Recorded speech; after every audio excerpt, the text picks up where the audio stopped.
નમસ્કાર, મારું નામ કૃષ્ણા છે અને આજે હું ગુજરાત વિદ્યાપીઠ આવી છું, જ્યાંથી મેં મારું માસ્ટર ઓફ એજ્યુકેશન એટલે કે એમએડ કર્યું છે અને અહીંયા મેં મારા કરિયરની શરૂઆત કરી હતી. તો ગુજરાત વિદ્યાપીઠ વિશે હું તમને જણાવું કે ગુજરાત વિદ્યાપીઠ છે એ ગાંધીજી દ્વારા 18 ઓક્ટોબર 1920માં સ્થાપના કરવામાં આવી હતી અને ગાંધીજીની ઈચ્છા એવી હતી કે ગામના જે છેવાડાના જે લોકો હોય છે ગામડાના, એમણે પણ સારું અને સસ્તું શિક્ષણ મળે અને જે ગામડાના લોકો છે એને પણ શિક્ષણ છે એ પ્રાપ્ત થાય, એટલા માટે ગાંધીજીએ ગુજરાત વિદ્યાપીઠની સ્થાપના કરી હતી. અને આ જે સંસ્થા ગુજરાત વિદ્યાપીઠ છે એ સત્ય, અહિંસા અને સમાજ સેવાના સિદ્ધાંતો ઉપર ચાલે છે. અને કોર્સિસની હું વાત કરું તમને તો અહીંયા યુજી, પીજી અને પીએચડી લેવલના કોર્સિસ કરાવવામાં આવે છે, જેમાં MA, BA, MA, પછી BCom, MCom, પછી BEd, MEd, MSc, BSc અને PhD લેવલ, અને સાથે સાથે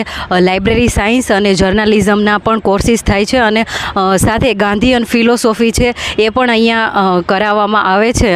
અને અહીંયા ગુજરાત વિદ્યાપીઠમાં હોસ્ટેલની પણ સુવિધા છે, જેમાં છોકરા છોકરીઓ બંનેની હોસ્ટેલની સુવિધા છે. અને જો તમે શિક્ષણના મૂલ્યો સાથે સાથે તમે માનવ મૂલ્યોને જાણવા અને શીખવા માંગતા હોય તો ગુજરાત વિદ્યાપીઠ એ સર્વશ્રેષ્ઠ પસંદગી છે. ધન્યવાદ.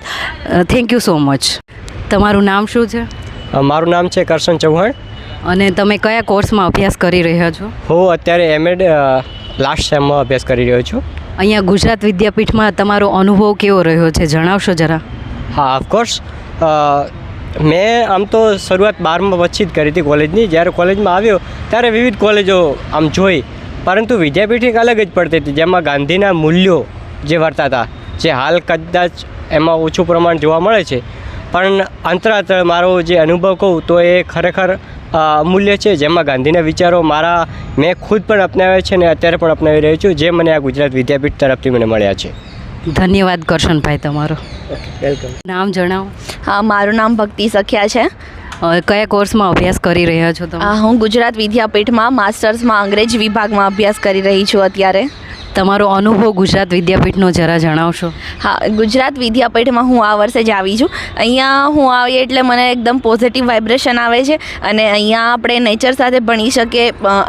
લાઈક કે આપણે જૂના લોકો જેમ સાધુ પોતાના શિષ્યોને આવી રીતે નેચર વચ્ચે ભણાવતા હતા, બસ તેવી જ રીતે અમને અહીંયા લાગે છે. અહીંયા તમે સમૂહમાં રહીને તમારા જીવનના કાર્યો કરી શકો છો અને સાથે સાથે ભણી પણ શકો છો. અહીંયા તમને સમૂહ જીવનમાં કેવી રીતે રહી શકે તેની પણ સારી રીતે માહિતી આપવામાં આવે છે અને તેવી જ રીતે રહેવાડાવવામાં આવે છે. અને